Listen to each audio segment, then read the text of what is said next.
திமுக தலைமைக்கு மிகப்பெரிய தவிப்பு இருக்குங்க. எவ்வளவு பேரை சேர்க்க முடியுமோ சேர்த்துடணும். ஏன்னா, இந்த முறை தேர்தல் என்பது ரொம்ப ஃபியர்ஸா 3 அணிகள் மத்தியில வரும்போது, ஸ்மால் மார்ஜின்ஸ்ல வெற்றி தோல்விகள் தீர்மானிக்கப்படலாம்ன்ற சூழல் தான் இருக்குங்க. யாருக்கும் பிரம்மாண்டமான வெற்றி 200, 200க்கு மேல்லாம் அதெல்லாம் சும்மா டயலாக் தாங்க. அவங்க என்ன பண்றாங்கன்னா, திருமாவளவனை கான்ஃபிடென்ஸ்ல எடுத்துக்காம, நாங்க இது போல பாமக அவர் வர விரும்புறாரு ராமதாஸ்.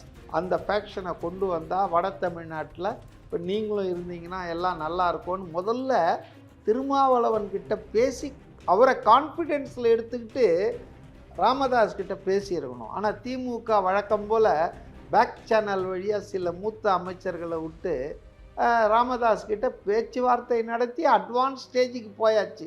எவ்வளோ தொகுதி எப்படின்னு. அந்த நேரத்தில் தான் இவருக்கு இந்த தகவலை சொல்கிறாங்க, அப்படி இன்ஃபார்ம் பண்ணுறாங்க.